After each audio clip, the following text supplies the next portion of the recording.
계속해서 요한복음 2장 1절에서 11절 말씀을 해석하도록 하겠습니다. 이제 네 번째 단계는 본문의 구조를 살펴보는 겁니다. 요한복음 2장 1절에서 11절도 뭔가 구조가 있다는 거지요. 요한복음 전체와의 관계 속에 구조, 내지는 자체적인 구조가 있다는 걸 보는데, 우선 요한복음은요, 상징을 사용합니다. 심벌이는 뭔가를 설명하기 위해서 앞으로 내세우는 어떤 특징적인 사건들이나 상징의 어떤 내용을 쓰고 있다는 얘기입니다. 그래서 요한복음 2장의 한글 성경에는 이 무리변의 포도주에 됐다는 사건을 표적, 이적으로 표현되어 있습니다. 근데 영어 성경의 NIV나 NASB 성경은 이 표징이라는 말을 미라클, 기적이란 말보다는 사인스라는 상징으로 기록합니다. 그럼 이거는 미라클이라는 것은 인간을 초월했던 사건적인 얘기라는 거 아닙니까? 그런데 이 사인이라는 말은 다른 거를 설명하기 위해서 나타난 하나의 표식이라는 거죠. 이런 요한복음에는 뭔가 좀 상징, 사인을 많이 쓰고 있는데 물이 변하여 포도주가 된 것도 하나의 미라클이라는 어떤 사건적인 하나로 끝나는 것이 아니라 그 안에 많은 걸 내포하는 사인이 있다는 겁니다. 그래서 이 요한복음은 수미상관 구조라고 말합니다. 이 수미상관 구조란 말은 아무 정보도 없는 마지막 부분의 클라이맥스를 초반에 설명하면서 궁금함을 유발하고 감정을 유도하는 기법을 말해서 수미상관이라고 얘기하는데, 이 요한복음은 바로 그런 기법을 사용하고 있다는 겁니다. 여러분 보면 이 저자가 대단하다, 이제 그런 느낌을 느낄 수 있습니다. 여러분 영화나 드라마를 보게 되면 첫 번 시작할 때 뭔가 이상한 얘기가 확 나옵니다.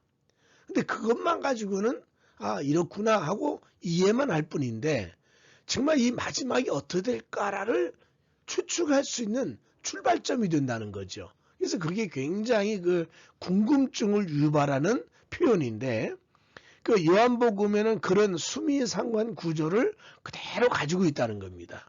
우선 예를 들어 볼게요.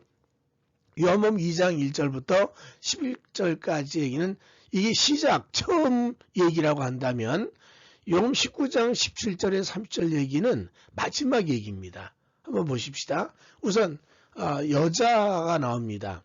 그 학자에 의하면 이 가나의 혼인잔치집은 이모집이랍니다. 그 이모집에 지금 혼인잔치에 참여됐다는 거죠. 근데 그 어머니를 보고 여자라고 표현합니다. 나중에 보겠습니다만, 이런 그 여자라고 하는 이모와 그 어머니, 이런 부분을 이렇게 보면서 그냥 간단히 나옵니다. 왜 어머니를 여자라 그럴까? 이렇게 넘어갔어요. 근데 요한 19장으로 넘어가면 예수님 마지막 십자가에 매달릴 때 여자가 나옵니다. 그 여자는 어머니, 이모, 그리고 두 마리아. 그래서 이 여자와 마지막의 여자의 관계를 의미하기 때문에 이 여자란 부분이 처음과 마지막을 대칭 구조처럼 쓰고 있다는 거죠. 또 포도주와 요한 19장 십자가의 신포도주, 이게 같이 연결되어 있습니다. 계속 설명되겠습니다만, 이 포도주를 무리변의 포도주를 만드는데 그 예수 마지막 십자가에서 신포도주를 먹게 됩니다. 그런 부분을 이제 이해할 수 있고요.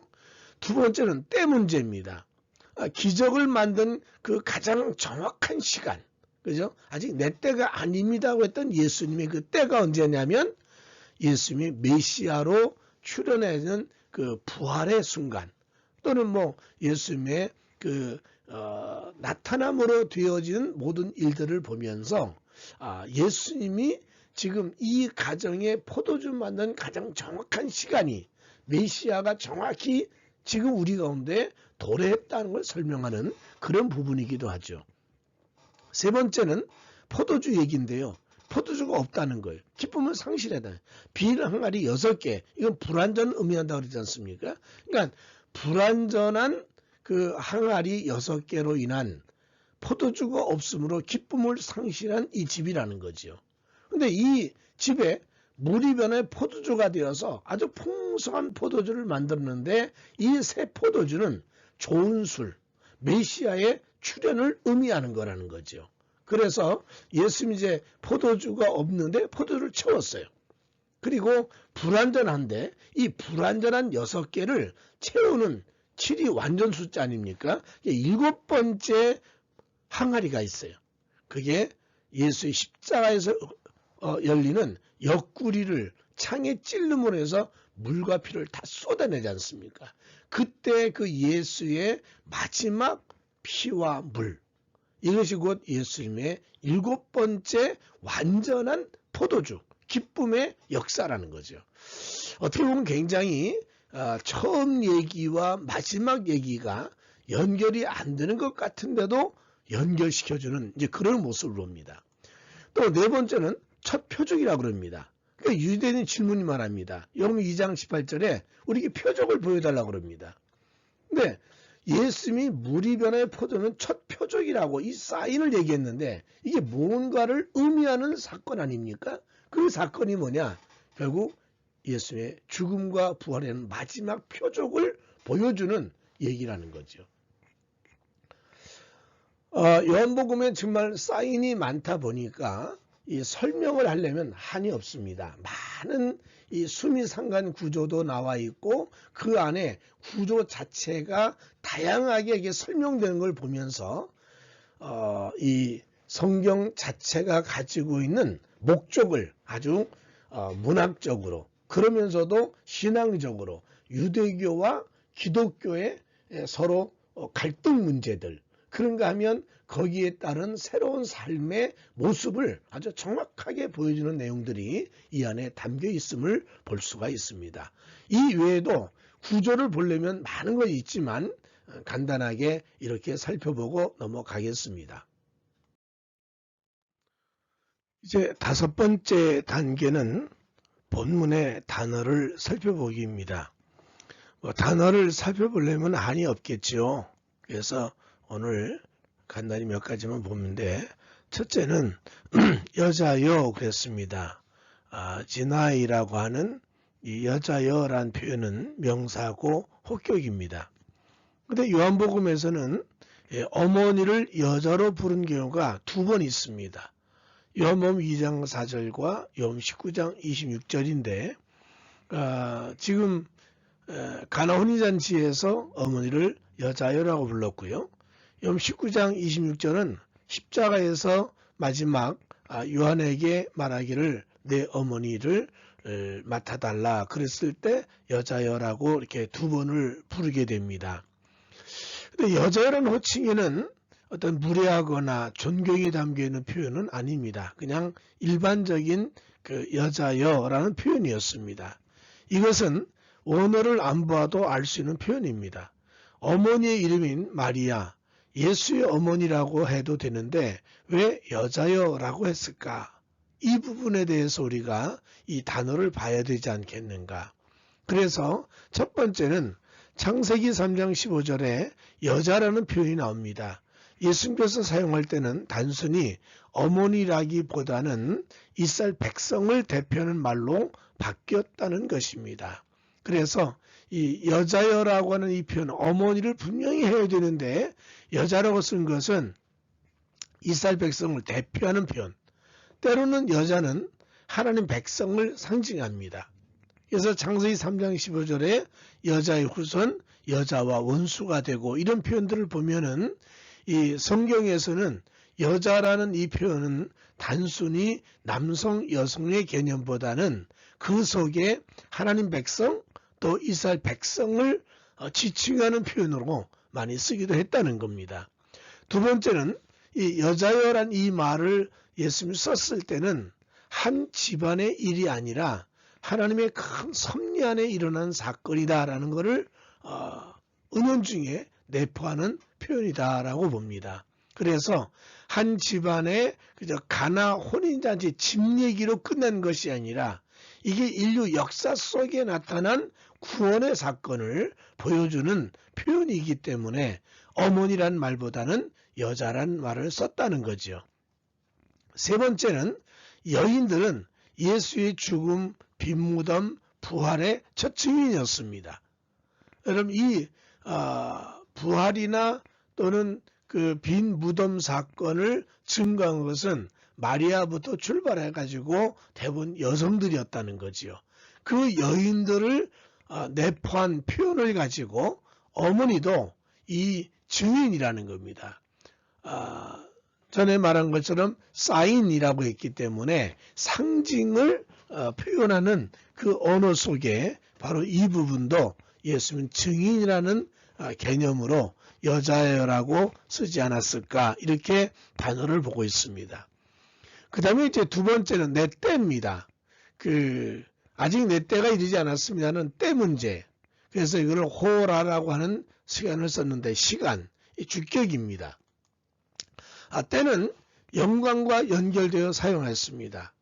요한복음 12장 23절에 예수께서 대답하시되 인자가 영광을 얻을 때가 왔도다. 그 때라는 게 언제냐? 그러면 예수의 죽음과 부활, 승천의 때를 지칭한다는 거지요.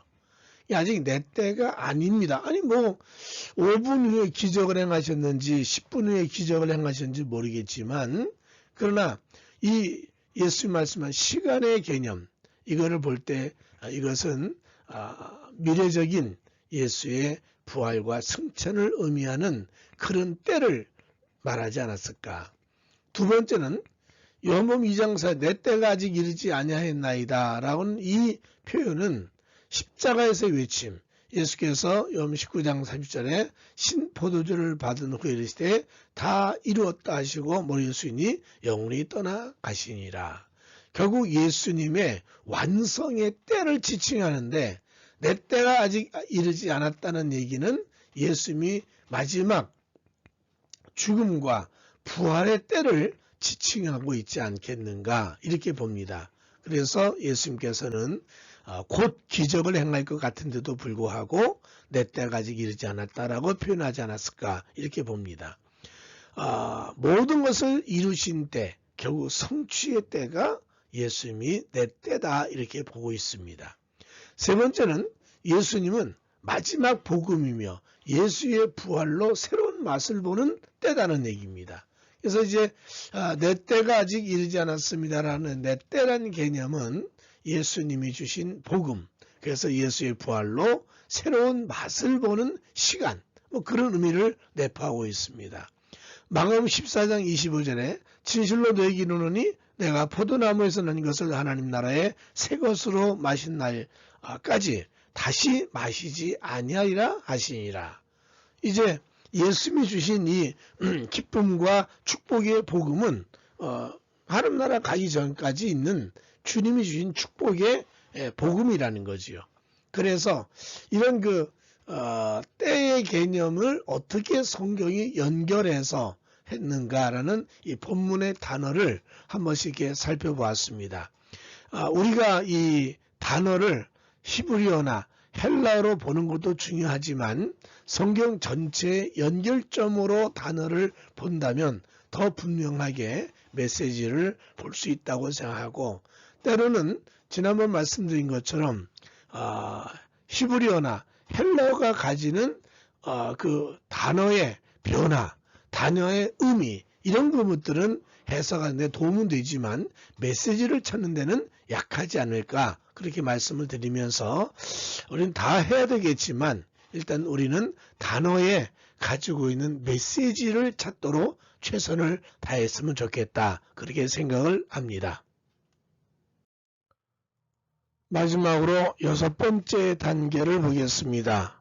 6번째 단계는 첫 번째부터 5번째까지 살펴왔던 그 본문의 여러 가지 내용을 이제 살폈기 때문에 메시지를 찾아보는 겁니다. 그 메시지를 잘 정리해서 전하는 것이 결국 설교 아니겠습니까? 우리는 성경을 해석하는 목적이 분명합니다. 그것은 바로 설교라는 거죠. 처음 본문을 선택할 때 주제가 믿음이었습니다. 그러므로 믿음과 관계된 메시지를 찾아야 된다고 봅니다. 제자들이 예수를 믿었다고 했습니다. 요한복음 2장 11절에 예수께서 이 첫 표적을 갈릴리 가나에서 행하여 그의 영광을 나타내심에 제자들이 그를 믿으니라. 결국 요한복음의 큰 주제가 믿음이었거든요. 그래서 이 물이 변화의 포도주 되는 사건의 중심 메시지는 믿음이 아닐까. 그래서 믿음에 초점을 두고 이제 메시지를 찾아야 되지 않을까 그렇게 봅니다. 그래서 이제 그 믿음을 하는 부주제 같은 주제에 따른 부주제를 이제 어떻게 찾을 거냐는 거죠. 그래서 그 부주제 내용을 이제 보면서 예수님의 사역으로 집중할 것인가. 그러니까 예수님께서 물이 변하여 기적을 베풀었던 이 사건이 하나님 예수님의 그 3대 사역 중에 하나인가. 가정을 위해서 한 가족의 행복을 위해서 일하시는 사역으로 집중할 것인가. 아니면 사람 중심으로 풀어갈 것인가. 결국 이 이야기에 나오는 사람도 있지 않습니까? 예수의 어머니, 하인, 신랑, 회당장, 예수님, 뭐 여러 그 사람들이 있어요. 그 사람 중심으로 믿음을 풀어갈 건가를 선택해야 되겠죠. 아니면 사건 중심으로 할 것인가. 사건이 뭡니까? 포도주가 떨어졌다. 또 포도주가 넘쳤다. 기뻤다. 슬펐다. 뭐 이런 거 아니겠습니까? 또 결과를 중심으로 이해할 것인가. 이 결과란 게 뭡니까? 처음보다 나중에 좋아졌다. 이 사건 아닙니까? 슬픔이 기쁨으로 바뀌었다. 이걸 중심으로 풀어갈 것인가. 아니면 우리가 요한복음의 전의 주제 중에 하나가 유대교와 기독교의 갈등으로 전개할 것인가라는 이 부분도 생각합니다. 이 유대교의 큰 어려움, 포도주가 베었다, 돌 항아리 6이다, 불완전하다, 기독교는 풍부하다, 예수님께서 완성하셨다, 기쁨을 주셨다. 그 여러 가지 그런 부분들. 그 다음에 실망과 기쁨의 주제로 말할 것인가. 소위 감정적인 변화를 주제로 이 믿음을 풀어갈 것인가. 잘 되면 할렐루야, 못 되면 놀렐루야 하면서 좌절하는 그런 그 실망과 기쁨의 현실을 설명할 것인가 하는 얘기죠. 그리고 단어 중심으로 믿음을 설명할 것인가. 그 동사나 또는 명사 또는 주어 이런 부분을 보면서 설명할 것인가. 아니면 때라는 말 한마디로 설명할 것인가. 여자라는 말 한마디로 설명할 것인가. 이런 부분도 우리가 부주제가 될 수 있다고 생각합니다. 또 물이 변화의 포도주됨을 풀어갈 것입니다. 물, 쓸모없는 무가치한 물, 그래서 평범한 물, 그것이 귀한 포도주. 그래서 이런 변화되는 물과 포도주라는 데 초점 맞춰서 할 수 있고요. 또 돌 항아리의 물과 피를 예수의 피와 피로, 물과 피로 설명할 것인가. 또 인간의 한계와 무한하신 예수님을 비교할 것인가. 아니면 은혜와 율법이라는 신앙의 관점에서 설명할 것인가. 기적과 표적이라는 그 의미를 가지고 비교하며 설명할 것인가. 아니면 혼인잔치를 통하여 재림을 설명할 것인가. 아마도 이 주제의 믿음이란 주제 안에 오늘 본문 속의 내용이 아주 여러 가지가 있을 거예요. 제가 간단히 정리한 것만 이렇다는데 또 보는 각도에 따라서 부주제가 얼마나 많이 나오겠습니까? 그러니까 주제와 부주제를 같이 잘 이제 선택을 해야 되지 않겠나. 그러면서 거기 풀어가다 보면 마지막 결론이 나올 겁니다. 결국 제자들이 예수를 믿은 것처럼 우리도 예수님에 대한 믿음을 가져야 된다라는 결론이 나오지 않겠는가. 저는 요한복음 2장 11절이라는 본문 하나의 중심의 믿음을 가지고 풀어갔습니다.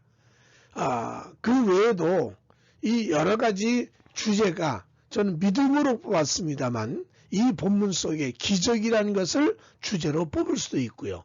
예수님이란 분으로 선택해서 뽑을 수가 있지 않겠는가 그렇게 생각합니다. 다양한 본문의 주제가 있고 그 주제에 맞는 부주제의 내용을 선택하면서 어떤 요소로 선택할 것인가. 이 부주제란 말은 결국 요소란 얘기 아니겠습니까? 어떤 요소를 사용할 것이냐. 이런 부분들을 우리가 정리해야 된다고 생각합니다. 이제 마지막으로 성경 해석의 원칙을 말씀드리겠습니다. 첫째는 성경은 주어와 가주어가 있습니다. 그런데 우리가 성경 해석을 하면서 주어와 가주어를 구분하여 해석을 해야 되고 설교 준비를 해야 합니다.